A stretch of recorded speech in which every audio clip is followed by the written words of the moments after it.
All right, everybody, welcome back to another episode of Future Focused, where we are living at the intersection of business, technology, and the human experience.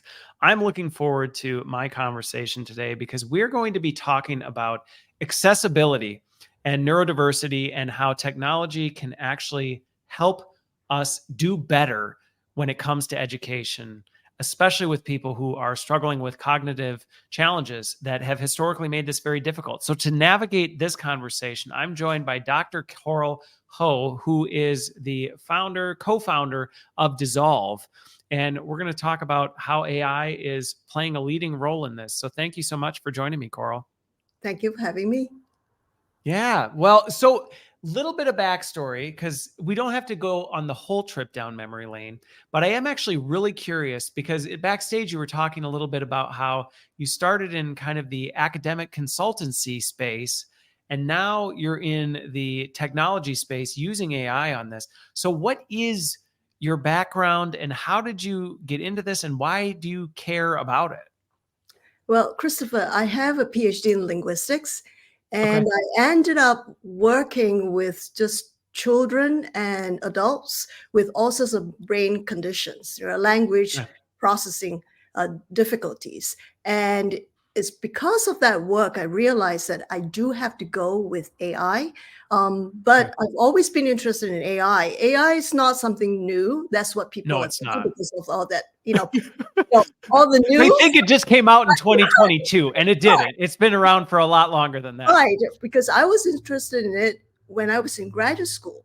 But Okay. linguistics is the field where we look at linguistic clues, whether it's what somebody is saying, how somebody is saying something or not saying something, or errors that they make. We look at all those clues to see what's going on inside the brain. Okay. Um, It's so all that, about patterning. It makes sense right, that you would that's like right, AI. You're looking for the patterns that's in right. people's linguistics and going, hey, what can we see in here that helps tell a bigger story of what's actually going on up here? That's right. And so, looking at, people with all sorts of brain conditions, right? Especially when they're language based, and then going to AI is really not that big a jump for me. It's because, No. when you're in linguistics, you see the complexity of the linguistic system in the brain that, you really have to go down to the very granular level. Right. Yeah. And at that level of precision, then you can start identifying the root causes of all these different brain conditions like dyslexia, and Yeah. then start to correct that incrementally. And the process is not that different from physical therapy, right? You just have to No. have the right kind of exercises and target the right area. Yeah. Then they have to work on it daily, weekly, right? And after a while, then these limits are extended, right? Whether you're talking Yeah. about physical limits or mental limits. What's really interesting about talking about this is when you make the comparison to physical therapy, um, it's interesting because there are a lot of parallels to this, but one of the challenges that I have to imagine in linguistics that you were dealing with is unlike physical therapy, where if somebody's got something with the way they walk, it's very visible, observable, and you don't necessarily need to see millions and millions of data points to figure it out.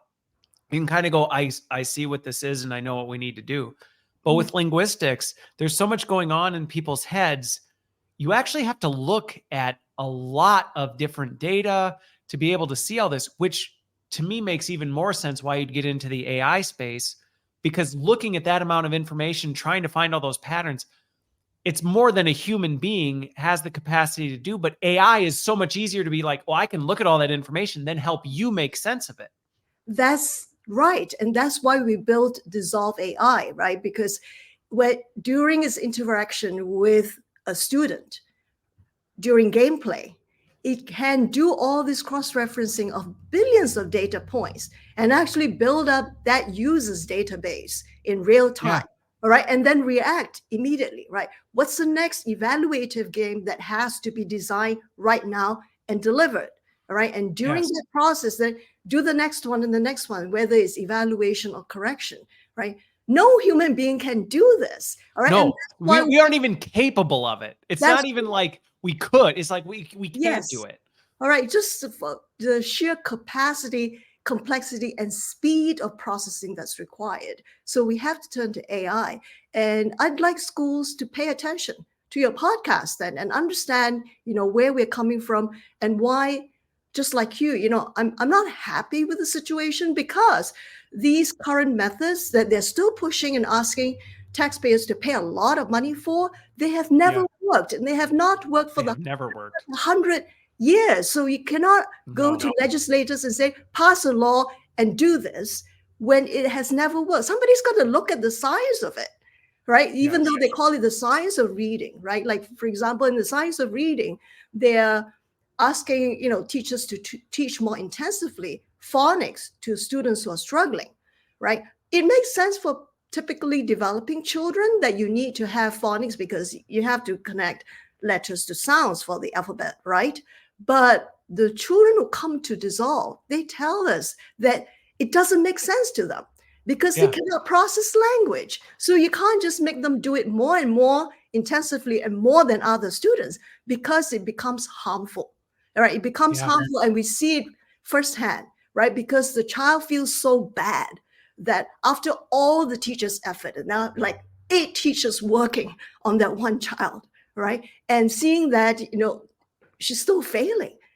How bad do you think the child feels? And to do that to the child year after year, it has a really, really harmful effect. It's not that it's not effective, it is harmful. And that's why our team did this. We built this program for the past 10 years with a lot of sacrifices, mind you, right? Because we're doing it for the children and we feel that something's got to change, right? We cannot be doing the same thing over and over again or asking taxpayers to pay so much. Everybody should look at their school budget, right? How much of it goes into special ed? What are the outcomes, right? Most school districts cannot meet state standards for students in special ed. What's interesting about that 2 things that you brought up that we joked a little bit backstage that people might get a little feisty about our conversation, but I think 2 of the things that can help mitigate that for folks who may be listening and maybe feeling a little frustrated, because some of it goes back to this sense of protectedness of, hey, we're trying here. And I think the thing that I observed, I got my start as a middle school math and computer teacher. Mm-hmm. And part of my frustration with this was it's not out of a lack of trying, and sometimes people get defensive when they hear these new emerging things like, what are you saying? I'm not doing a good job. And it's like, that's not what we're saying. What we're saying is, going back to what you said before, it's just broken. And so I get you're putting a lot of work and you're trying to do your best, but it's a broken system. And while the school academic system works for your average person, maybe does okay, it doesn't work well when you have the exceptions. And unfortunately, I get it, because sometimes I have lots of teacher friends who go, well, what am I supposed to do? And unfortunately, in the past, there really wasn't a whole lot you could do because of capacity, scale, technology. So I get it. And sometimes people feel like the finger's being pointed at them, like, you did this. And it's like, no, it's not a finger pointing. No, you were doing the best you could for the time that you had and the space that you were in. But we're in a new age now where we can do better. And it's not taking away from what you were doing. Because like you said before, with the way the AI works, you don't have the human capacity to do it. We're not taking from you. We're simply saying this is a need you can't meet that can now be met by technology. And that's what I want to tell teachers too, if they're listening in, that this helps teachers, right? Because they themselves are also frustrated, right? After all the work that they're putting in year after year, the students still cannot get helped if they have a reading difficulty or dyslexia, right? And so, they cannot do this because Dysolve AI has to come in at the very basic brain processing level that schools don't get into. Clear those deficits first so that teachers can teach the skills and have students acquire that effectively. I understand that teachers might feel that they cannot come right out and say the method doesn't work, right? But we did meet a group in Kansas, and the teachers did say this, right? We are doing what we've been told to do with high fidelity, right? and it doesn't work, right? So I understand that other teachers may not feel comfortable coming forward because they don't know if somebody will accuse them of not doing it with Yep. high fidelity, right? So Yeah. be honest, it's not working, right? It will never Right. work And because that's just it. I think a lot of these things in the AI space right now are messing. I mean, we're talking a lot about what's going on in people's brains. It's Mhm, messing with people on a lot of levels because there's a lot of things that we've always done because that's just like, what other options did you have? mhm, And so people are seeing AI coming in doing this. And mhm, there is this resistance to saying what we were doing wasn't working because it can feel like failure, like you failed. And it's like, well, mhm. you didn't fail. Right. It's just you were doing the best you could with what you had. But Mhm, now there's a better option that you didn't know about. And helping people understand that it's like, it's it's everybody wins. Nobody's winning in this broken system where that's students feel like they're losing because they're trying hard, hard, hard. They're getting told you're failing. mhm. Teachers are exasperated because they're trying, trying, trying. It's not going. I mean, nobody's winning in the current system. That's right. And just to make it easy to understand, right, let's think about this as three layers.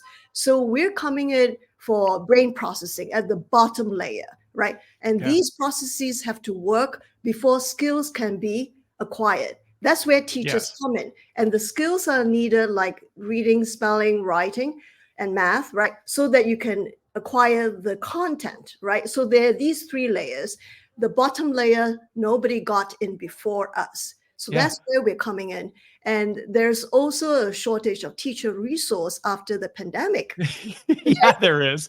So schools are struggling to accommodate everybody. And even before the pandemic, students with dyslexia, half of them were not given any special services at all because it was just too costly to do it Yeah. before. Yeah. Yes. So now we can Yeah. Well, and afford. I love that I love the analogy you did with that there too, because like I was just in my head visually seeing this where what you're talking about, where AI is coming in to help. And I just see this not just in teachers, but everywhere. There's a Mhm, little bit of fear from people about, is AI taking what I do well? And what you just described right there is no, it's not, because essentially it's like if the wires are cut on a power cord and you're trying to run something. It's like, well, but if right, the wires are right, cut, you could be the best at whatever it is. You're not getting power to that right, thing. And this is right. actually closing that so you can do those other things and do it really well. It's not Mhm. in competition. If anything, it's in concert with things. Right. And so, we are rewiring the brain in a way, if you want to continue with that analogy, right? Rewiring the brain for learners who had trouble learning before. So Yeah. now they They can, never had the neural pathways that actually allowed them to right. do that.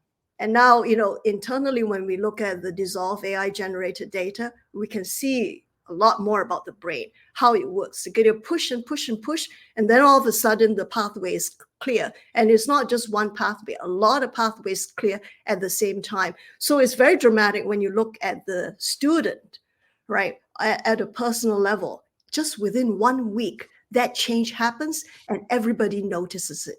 The teachers, the parents, everybody around the child notices that the child has changed.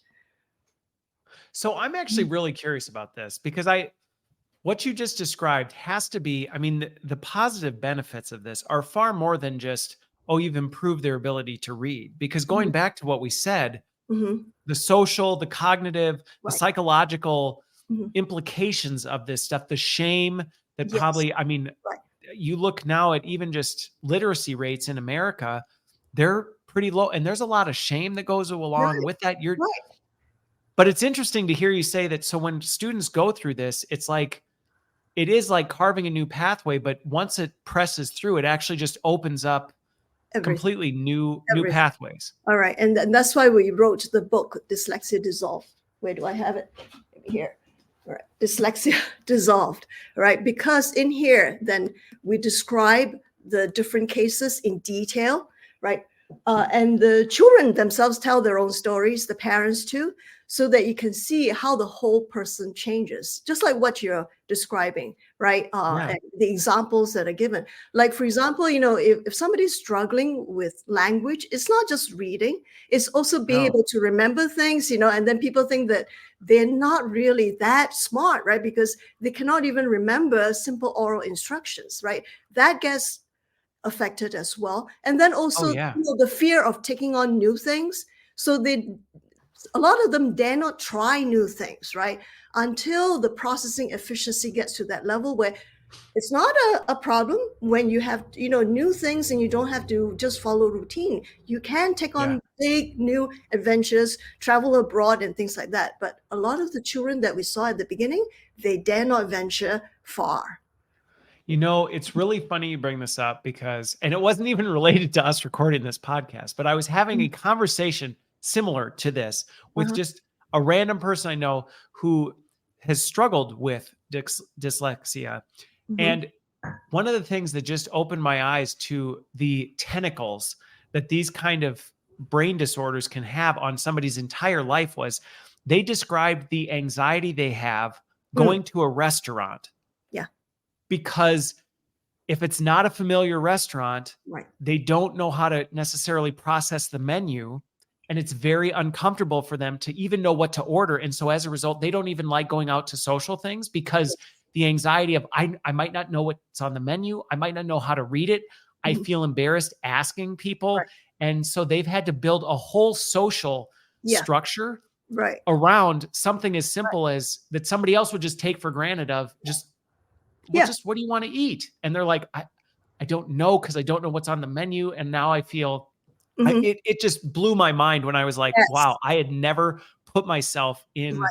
those shoes, but I Right. can see how that would have implications across the board. That's why we describe the cases in detail so that even teachers can see the other side of what's going on with the students, right? Because in the classroom, we only see one role. But just to continue with the restaurant example that you gave, one of the students, who used Dissolve as a college student, so he's in his 20s, right? We can accommodate older individuals as well. So he said that he couldn't actually take on as his part-time job while he's still in college, serving at a restaurant. He couldn't do it. Why not? Because he couldn't take down orders. First of all, he couldn't process what people were saying. And then to Yep. spell that out, he couldn't do that. Now he can. That was just after a couple of months of Dissolve. And it's those kinds of things that I don't think people always consider when they consider how these disorders and just how these things and not talking about them and not Right. addressing them. I mean, this person that I was having this conversation with, they Mhm. had not told really anybody that Mhm. they struggled with this their whole life because they Mhm. just had accepted Mhm. this is just how it is. And they grew up in school and they were just told, well, you just figure it out. And nobody was really able to do anything. And it was a very hopeless feeling for them to feel like, what really can I even do at this point? So to hear that technology is Right. actually not only just doing the same thing we've done before, but maybe more efficiently, but going, no, we're actually reconnecting the neural pathways in a different way. We're actually solving the problem. We're not just creating bridges and barriers to kind of fix it. Right, right. And so I would encourage everyone who is facing this difficulty, regardless of age, to just get the evaluation, right? So I'm pretty sure they've wondered all their lives, right, as to why they're having these difficulties, and there's so much shame that a lot of people don't want to There's a talk lot about of it, shame. right? So then just go to dissolve.com, just get the evaluation, even if you don't go on to have the correction done, right? Because that takes about just 2 weeks. If they work on it maybe 15 minutes a day, 3 to 5 days out of the week, only because they can see precisely where the processing inefficiencies are and the level of severity. But I also want to tell high school students and adults too that their problems are actually pretty clearly defined by then, and it's narrower than what we're seeing in the children. So if they only just devote some time, they can get Really? this corrected. Yes. So that's the difference between children's brains and older, students' brains, Yeah. right? When it comes to this kind of processing You difficulty. know what's really, and hopefully people who listen or watch this at some point, I actually hope that that serves an encouragement because there is a lot right now in kind of out there about the negative sides of AI. And there are real risks with AI. I will Right. absolutely, anybody who's listened to my content for a long time knows I am very aware of the risks and things like this. But it's stories like these that get me really excited about the really positive and encouraging things we can do with AI. Mhm. Because going back to your point of eliminating the shame associated with this, I mean, this individual that I got to know, I was like, wow, you have carried this your whole life. Mhm. Like that is really, really hard. But in the past, it was, but what could you do about it? So Mhm. even talking about it, it Mhm. was like, well, what really, I just, but now it's like, well, don't just talk about it to feel better. It's, you can actually get a solution to some of these things. And that's extremely exciting and encouraging. And when we talk about AI, especially the news, there's this thing about bias. But here's Yes. the flip side of it, right? Because if somebody comes to Dissolve AI and gets an evaluation, the computer doesn't care who you are and how you got Right. the problem. All right. And so in that sense, there is no bias from this kind of Yeah. AI. There's no Right. stigmatism to it No, because it's like, not just come do right. it and we'll And just just go and objectively fix tell it. you. Yeah. Which, what's interesting, I spend a lot of time focusing on AI for just skill development and coaching and things like that. And I talk a lot about that. Mhm. And to your point with that, it is interesting how people feel more psychologically safe being assessed and analyzed by artificial intelligence Mhm. because it's not a person looking at you going, Right. I'm making judgments Right. about you based on this. Right. It's literally just artificial intelligence looking at what Mhm. you're doing and saying, I mean, based on this, here's the objective report, Mhm. because it's been specially trained to look for those patterns that you described at the very beginning of this. Right. And, we can think about good AI when it comes to solving really, really big, intractable problems. But our kind of AI is also different from what people are talking about, right? Because Yes. ours is what our CTO calls siloed AI, because it's custom built just to Yes. work on this problem, right? And so it's domain specific, and it doesn't look at internet data because that can be untrustworthy and Yep. unreliable, and you get really skewed results, right? No, Dissolve AI generates its own data from just the gameplay by the users and then analyzes that. So in the years to come, I would see that we're going to have more and more of this siloed AI, right? The Oh, experts will come in and just do more and more of this. Yeah. for sure. And I think that's one of the things that does create some unsettling things with people right now. And I get it because some of these big, large language models and, Mhm. these, they're so broad and so diverse and pulling from such a wide data set. Mhm. They're good for general stuff, Right. but for highly specialized things like what you're talking about, like Mhm. analyzing somebody's Mhm. brain pattern to determine if they have dyslexia. You don't want a generic large language model assessing that. It's not going to do a Mhm. good job. But Right. these specialty AIs that are trained and targeted on very specific applications, I've been blown away with their potential and what they can do. So I think it's awesome that you're ahead of the curve. And I talk to tons of people who are in the AI space. You're ahead of the curve on specialty AI, which to me is an emerging market that is growing out of artificial intelligence. And it's really coming out because of dire need, really, Yes, right? it's Because solving a we have to problem. solve the problem for, especially when we've done this, directly with families. We see what it is like in their home lives. So Yeah. if there's a solution and we can actually, struggle through 10 years and build this, we'll do it. Well, and I think, one of the things that's exciting and encouraging about what you talked about is the fact that, again, it's not that in the past people didn't care about people who struggled with this.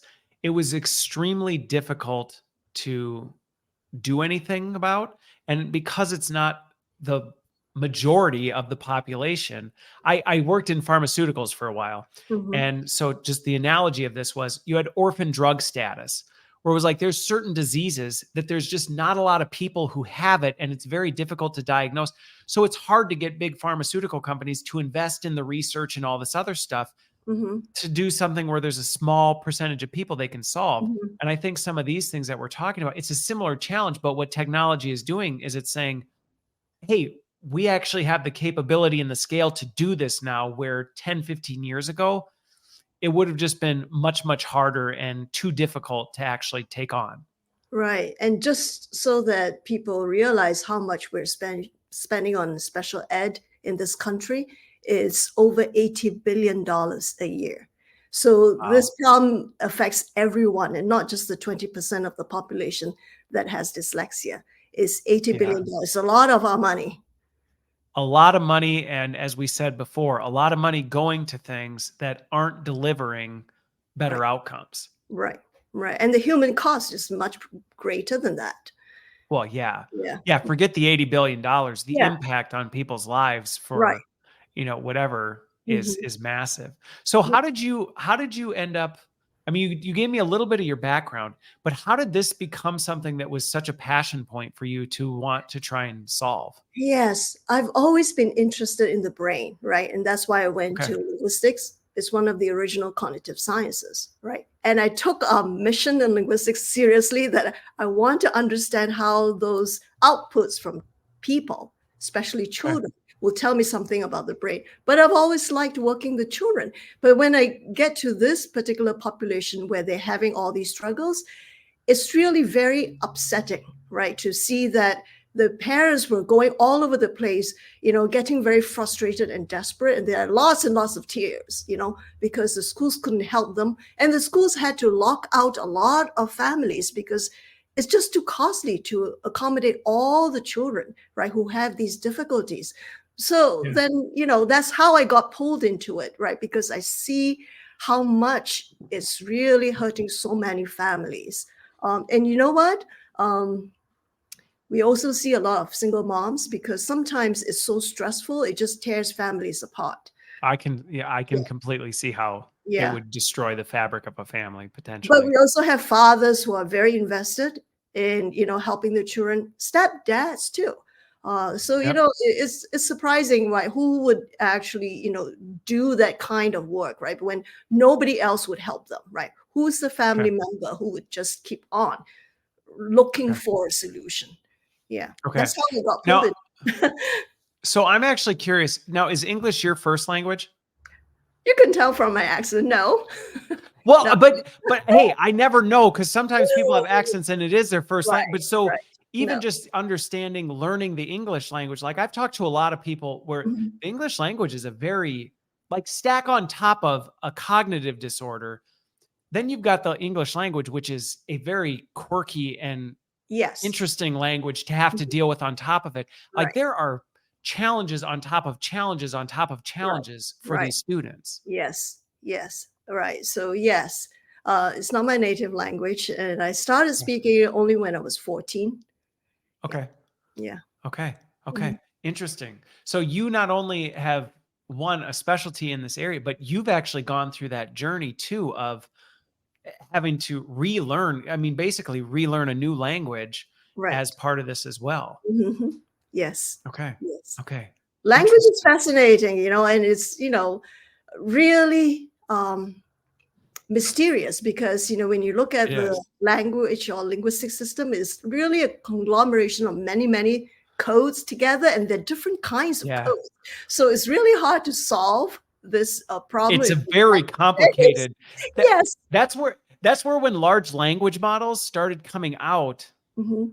I don't think people understand the power underneath language Ah, and how powerful language is into every aspect of, I think sometimes it's easy to take for granted, well, I speak or I talk or I write and you're like, "Oh, I don't think you even understand the way you describe and the way that connects to the way you do things and all right, this stuff." Language right. is almost the fabric underneath really our existence in many ways. Mhm. Yes. And Okay. yes, and so yes, it can be the connective thread for thoughts. So then, when we see very young children, right, toddlers, just playing with phones, and they're just scrolling through YouTube videos, I worry about that coherence of thought that they may not develop later. Yeah. Well, because again, going back to it, and this just, I love, I tend to think about stuff way too much, but I have spent a lot of time thinking about how even the way you think has to do with your language, because you don't, you think in terms of, you're putting language to everything, even that's going through your head, which again, the complexity gets huge. Now, I guess my next question to this is, Mhm. what are some of the resistances or the challenges that you face with moving this forward? Because everything we've described so far, it seems like people would just go, well, obviously we should do this. But I know it doesn't work that way. So what are the challenges that you sometimes run into with people where you're going, hey, we've actually fixed a problem. We've made it scalable. We can make the world a better place with this. What challenges do you run into when it comes to that? Right. So, Christopher, I guess then we'll have to talk about how we're going to deliver it to all Yeah. students, right, as quickly as possible. You have 13 Okay. million of such students at least, right, in this country. The Yep. way to do it is through the public school system, right? Okay. And so then what kind of resistance are we facing, right? There are also reasons why they may not adopt. They say, oh, we got to see how it affects the curriculum. It doesn't.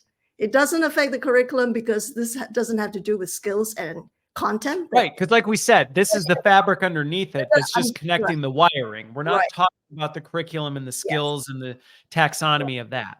right. And then it has to do with purchasing decisions, right? So some school districts have already committed to certain programs. They've already put a lot of money in for not just this year, but following years. Then it sort of crowds out what may be actually a more cost-effective Okay. solution for them, right? So there are also some other things that are coming in the picture, but schools that have adopted Dysolve, right? Like the principal would say, it's completely non-intrusive, right? And she's telling the teachers, right? Because it doesn't impact what the teacher is doing. All the teacher needs to do is for those couple of students to put them in the corner, right? And have the headphones on and let the students just play, right? While the teacher attends to other students, with Okay. differentiated instruction. So it's completely non-intrusive. You don't need to train teachers. There's no orientation whatsoever because the child just plays one game at a time, and that Dysolve AI takes care of everything. So where's the resistance, right? I guess it's the old mindset that if you introduce a new program, it's going to be like a lot of effort, a lot of change to the system. They just have to get past this, right? Even though this is advanced, it's very complex behind the scenes. We make it so They're that not feeling it's that complexity. Yes, it's super yeah, complex right. but that's on the back end. That's not something that Right, you're that's right, experiencing right. on the So they front have end. to change the mindset as to how new things work now. It's funny you bring this up, because we joked backstage. You were like, sometimes like I ruffle some feathers with this stuff. And I'm like, well, you're talking to the right person, because I've ruffled many a feather in my career. But it is interesting how powerful the status quo can be, and how much people will hold to something they know doesn't work. Like you said, people, maybe they won't publicly say it, or maybe they're a little shy about saying it, but like, we all know it doesn't work, but it's what we're familiar with. It's what we're comfortable with. And so you're trying to change something that goes against what people have done before. And I think you're probably also dealing with some of the compounding challenges of, it's unfamiliar technology, and people just naturally seem a little bit resistant and afraid of, oh, what's the catch, or what's it really doing type of a thing. But from everything you've described to me, this is just more an awareness and an education, and helping people understand what you're doing and how these pieces come in, because ultimately you could solve a problem better than you could before, through more cost effective measures than what it would take to take a traditional path. I mean, that seems relatively obvious to me. Right, right. And then for schools, right, they care about state testing Yeah. results, right? So then Yeah, they do. They're that's fantastic, right? incentivized based on it. Yes, This is how they get their funding, is based on how right, well students do. right. So So improving student outcomes just isn't on just that good for alone, students, right? it's It good makes for the sense. district. Yes, it makes sense, right? But I think also you have to get past the idea that, oh, this is just a job, right? For us, it's like, we're doing it for the children, right? So even if we have to go out of our way, even if we have to just drop our routine and do something new, and so putting the effort, that is for the children, right? They have to see it that way, right? So it can't be like, Well, oh, the school year is going to end, right? So then let's just let it end like that. And that's the other problem, right? Everybody's going by the school calendar. This problem does not fit into the school calendar. You got to have the child work on it for really 1 year, right? It depends, well, right, on the severity of the yeah. problem. And I think the unfortunate part that you just hit on there is that, and here's the part people won't always like, but I'll just say it, Mhm. is so often we're so focused on self-preservation and our own, like what we have, that we aren't always thinking about what's in the best interest of other people around us. And the like, listen, this might cause, I mean, what you've described, some minor disruption to yourself, but minimally invasive at best. Mhm. But it's a disruption nonetheless. And sometimes our desire to preserve what I'm doing and not have to change anything can actually lead us to, and unfortunately, and the audience we're talking about here, usually it's the vulnerable people who are the ones who are the victims of this. And that's exactly what we're talking about, going, I mean, most kids are fine and I don't really want to change my routine. It's like, well, but it's the vulnerable folks who are the ones who are actually suffering for this. And the suffering is long standing beyond the next school year. Well, I'll just pass them off to the next teacher. They'll just go on to the next grade. I don't have to deal with it next year. But That's it's the like, but that's the problem, is it's exponential, because then it just continues going and the problem just gets bigger and bigger. that's what we talk about in our book, right? Because you can let the problem go for 1 school year, right? And then it gets passed on to somebody else, right? And that's the thing too about the families that enter the public school system with their first child. They don't realize what has happened to the families that went before them, Yes. right? And so you have to ask those questions, right? If you're going to give me this kind of intervention, right, what were the outcomes before, right? Did you get good results, right? So then they don't feel, pacified, right? Satisfied, whatever they get as some temporary Yeah. solution, right? So ask those questions. Well, and I think so as a dad of 7, this is a very personal thing for me as well.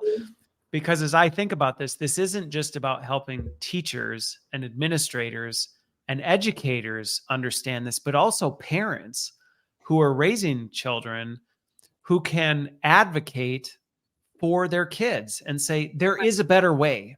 I'm not going to accept this is the best we can do, because I know there is a better way. So don't tell me there's nothing else we can do, because I know there is. Where in the past, Yeah. it would have been like, well, there isn't a better way. This is how it gets done. Where now it's like, well, no, there is a better option. And if you're aware of it, you can actually help drive awareness to that, to hopefully drive change.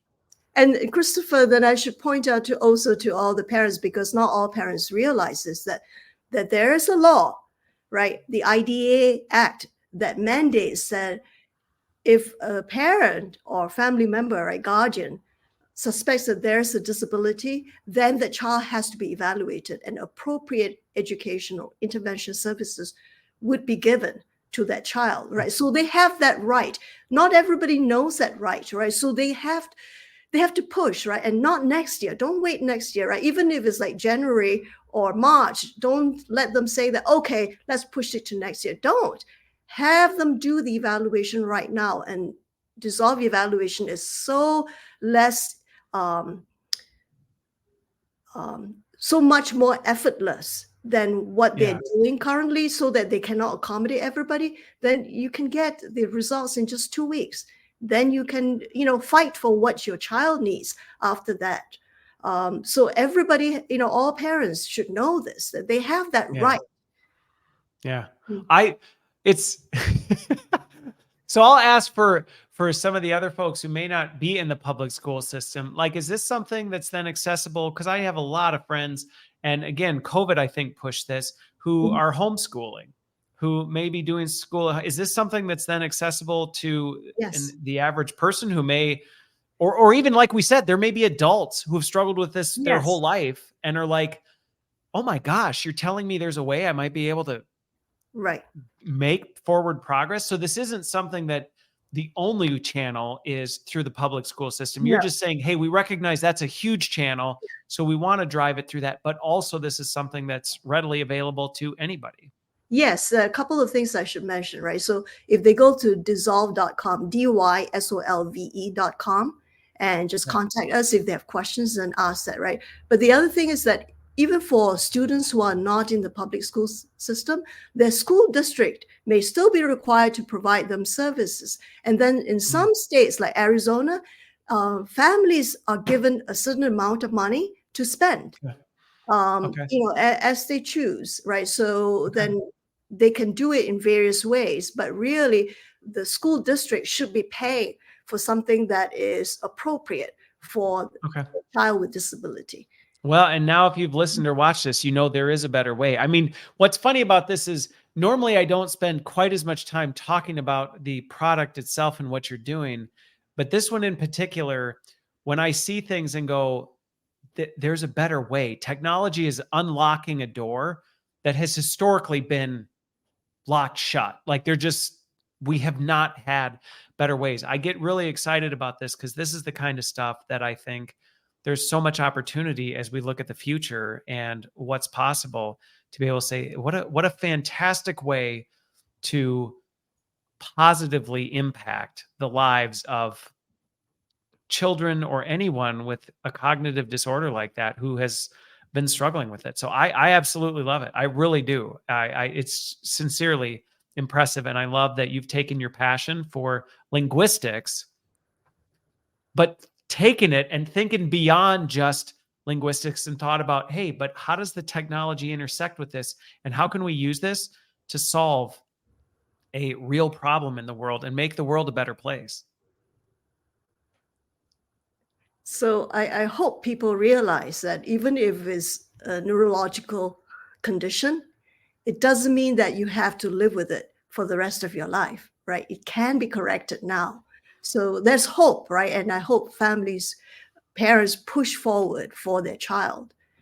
Yes. Mhm. Yes. Well, I don't think I could end on a more inspirational, positive note than that because I love when I can end an episode with hope and say, "Hey, we recognize that you might be here, but it doesn't have to be that way, Mhm. and there's a pathway forward." So, Dr. Coral, I so appreciate you joining me on the show. I hope everybody who listens and watches this, again, whether it's you directly or someone you know, there are better ways. There are better ways. We're closing the gap, and what an exciting way to use technology to change the world for the better. So, thank you for joining me.